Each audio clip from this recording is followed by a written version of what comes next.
लकल हम्दि या अल्लाह अस्सलातु वस्सलामु अलैका या रसूल अल्लाह अम्मा बाद। सिलसिला है नाजरीन के सवालों के जवाब देने का।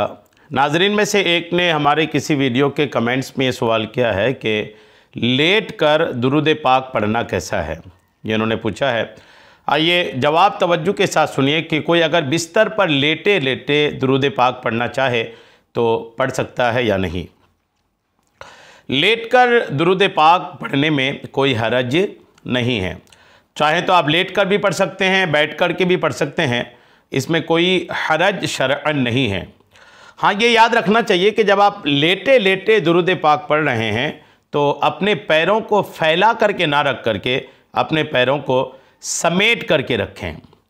पैरों को फैला करके नहीं बल्कि पैरों को समेट करके रखें। अगर आप ये सोचिएगा कि ये पैरों के फैलाने और समेटने में क्या है, तो पैरों को समेटने में अदब है। चूँकि आप बारगाह रिसालत में दुरूद पढ़ रहे हैं, सलाम पेश कर रहे हैं, तो अदब ये है कि अपने पैरों को समेट लें।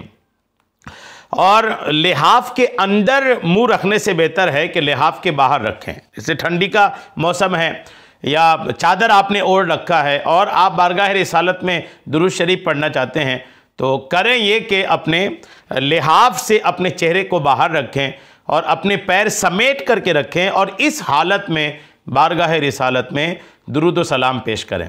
तो लेट कर दुरूद पढ़ने में कोई हरज नहीं है। यहाँ तक कि बहार शरीयत हिस्सा 3 के सफ़ा 551 में लिखा है कि लेट कर कुरान पढ़ने में कोई हरज नहीं है, जबकि पाँव सिमटे हों और मुंह खुला हो।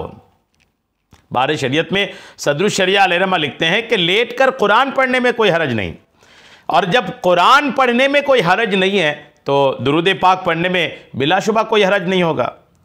अलबत्ता बाज़ औक़ात लेट कर कुछ पढ़ते हुए नींद का गलबा हो जाता है, ऐसा याद रखना चाहिए। आप लेट के कुछ पढ़ रहे हैं या भले तिलावत कर रहे हैं या लेट कर दुरूद पाक पढ़ रहे हैं, औराद व वज़ाइफ कर रहे हैं, तो कई बार लेट कर पढ़ने में होता यह है कि नींद का गलबा हो जाता है, यानी नींद आने लग जाती है। इस सूरत में जबकि नींद आने लग जाए, इस सूरत में या तो उठकर औराद व वज़ाइफ और तिलावत कुरान को मुकम्मल कर लिया जाए या फिर उन्हें मौकूफ़ कर दिया जाए, यानी रोक दिया जाए। यानी अगर आप लेटे लेटे दुरूद शरीफ पढ़ रहे हैं तो जैसे नींद का गलबा आए तो या तो ये करें कि अगर आप अपनी आदत पूरी करना चाहते हैं, गिनती पूरी करना चाहते हैं, तो उठ के बैठ जाएं और पूरी होशो हवास के साथ दुरूद पाक की अपनी गिनती पूरी कर लें। और अगर आप चाहते कि नहीं अब यहीं तक हो गया, अब नींद आ रही है, तो अब नींद में भी आप पढ़ना ना चाहें, ये ऐसा ना करें। यानी हल्की नींद भी है और आप पढ़ना भी चाह रहे हैं, ये अच्छा नहीं है। चूँकि आप बारगाह रिसालत में दुरूद पाक पढ़ रहे हैं तो मुकम्मल मुस्तइद्दी चाहिए, मुकम्मल बेदारी चाहिए। आप हल्की नींद की सूरत में अगर पढ़ेंगे ना तो हो सकता है कि दुरूद पाक के अल्फाज इधर के उधर हो जाएं, कुछ का कुछ आप पढ़ डालें। इसलिए बेहतर है कि नींद अगर आपको आने लगी है तो 2 सूरतें, या तो उठ के बैठ के अपनी गिनती पूरी कीजिए या फिर पढ़ना रोक दीजिए और नींद के आगोश में चले जाइए। या अगर नींद में आप पढ़ेंगे ना तो कुछ का कुछ हो सकता है कि आपकी ज़बान से निकल जाए। यही उलमाए किराम ने कहा है।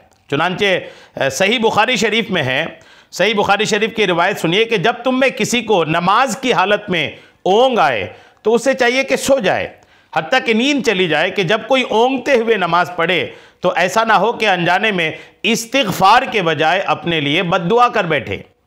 नींद की हालत में नमाज पढ़े तो हो सकता है कि अपने लिए दुआ करना चाहता हो और दुआ की जगह अपने लिए बद्दुआ कर बैठे।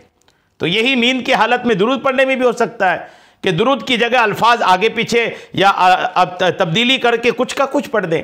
इसलिए अगर आप लेट कर दुरूद शरीफ पढ़ रहे हैं तो ये ख्याल ज़रूर रखिएगा कि आप जब तक नींद आने का मसला नहीं हो तब तक ही पढ़िएगा। जैसे नींद आने लग जाए तो उसको रोक करके आप सो जाइए, और अगर पढ़ना चाहते हैं तो उठ के बैठ जाइए और गिनती पूरी करके फिर सो जाइए।